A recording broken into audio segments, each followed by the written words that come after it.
everyone. My name is Chen Amiraz, and I'll be presenting the distracting effect, understanding irrelevant passages in RAG. This is joint work with my colleagues, Florin Kokonasu, Simone Filice, and Zohar Karnin. We're from the Technology Innovation Institute in Haifa, Israel, and from La Sapienza University in Rome, Italy.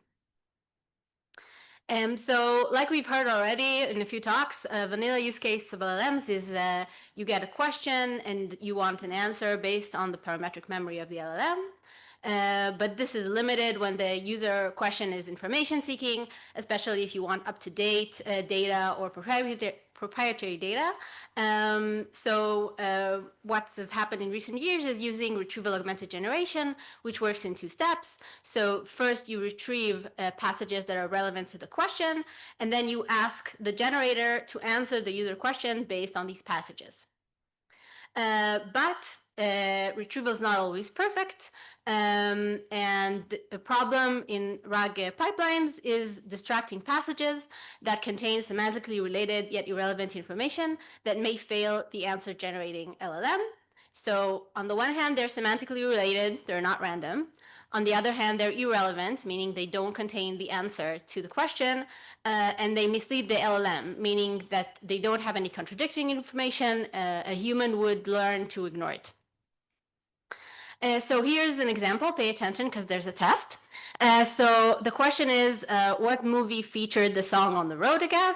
The gold answer is Honeysuckle Rose. So an example for a relevant passage would contain a sentence like, the song On the Road Again came about when the producer of the film Honeysuckle Rose approached Willie Nelson about writing the song for the film's soundtrack.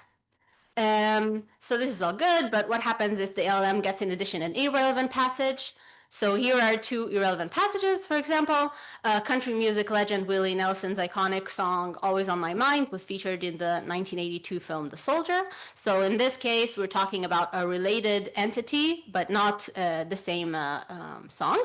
And in the second example, many people believe, though it's not actually correct, that Willie Nelson's song On the Road Again first appeared in the 1980 film Smokey and the Bandit 2. So here we are talking about the right song, but we're talking about something that's not correct. So by show of hands, who thinks that irrelevant passage 1 is more distracting? Some cooperation would be nice. Okay. And who thinks that passage 2 is more distracting? Okay, this is very good.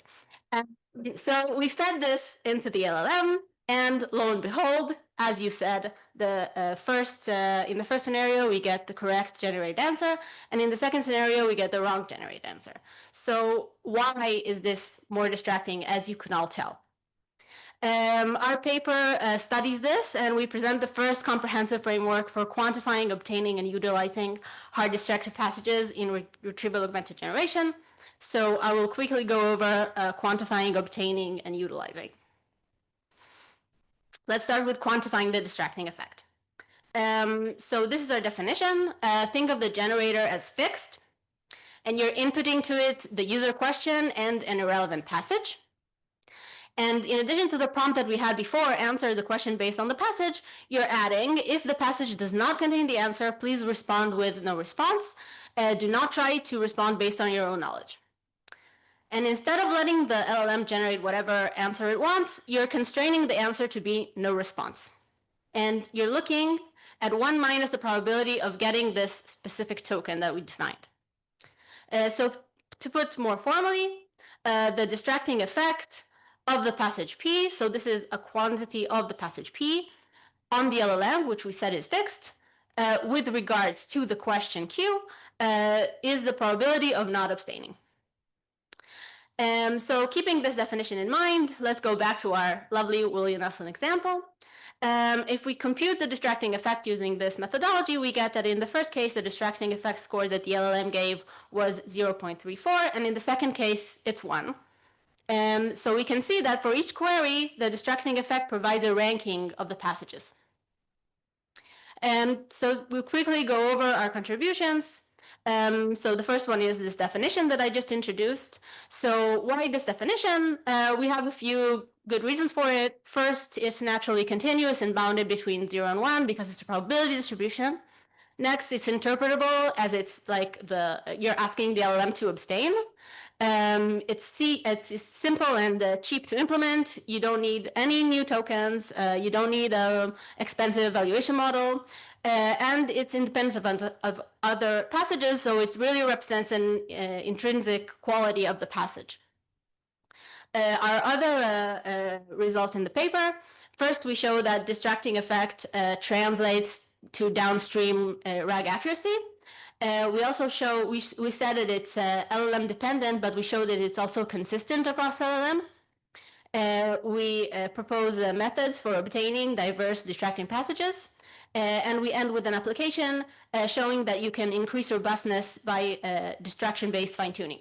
So let's quickly go over some of these.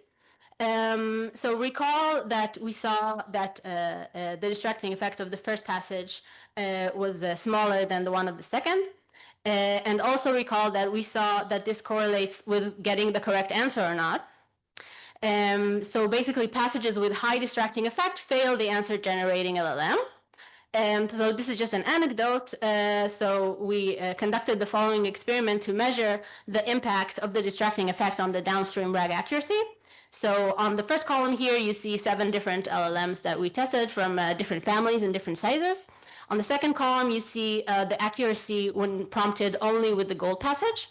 And the third and fourth are what happens when you prompt it with a gold passage and a distracting passage. So on the third column, it's a weak distractor, meaning the distracting effect is smaller than 0.2. And on the last one, it's a hard distractor, meaning that the distracting effect is greater than 0.8. And we changed the order also and averaged over that, so it's not an order issue. And as you can see, the hard distractors hurt accuracy more than the weak ones, leading to an accuracy drop of 6 to 11 accuracy points, which shows that indeed our definition captures the distracting effect that these passages have on the LLM. Now I'll quickly move to obtaining distracting passages. So we propose a few methods in our paper. The first are retrieval or re-ranking based methods. So there's just taking standard retrieval, taking the top results that don't contain the answer, which has been proposed before. But we present a new retrieval strategy, which is answer skewed, which basically means that we take the query vector and we shift it away from the answer to kind of get results that are close to the query but not to the answer. And we also generate distracting passages for each of these categories. We used a few-shot learning with a strong LLM.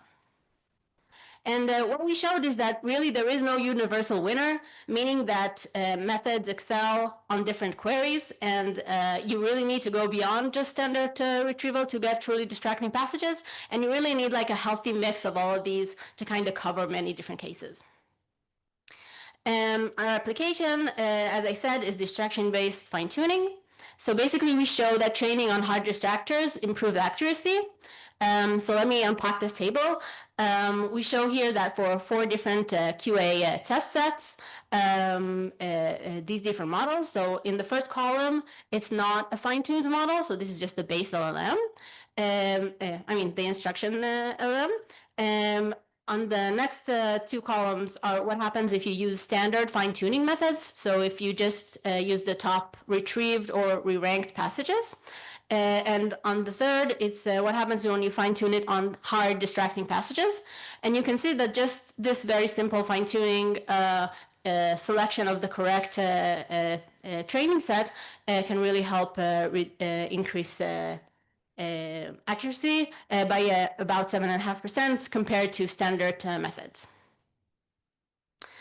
So to conclude, I hope that I convinced you that understanding the distracting effect is a key step towards robust RAG. This is our paper in case you want to learn more about it. We have also this nifty QR code, and this is my contact information in case you want to talk to me later. And also this is joint work with my amazing collaborators who are sitting here, and we'd all really love to talk to you after the session as well.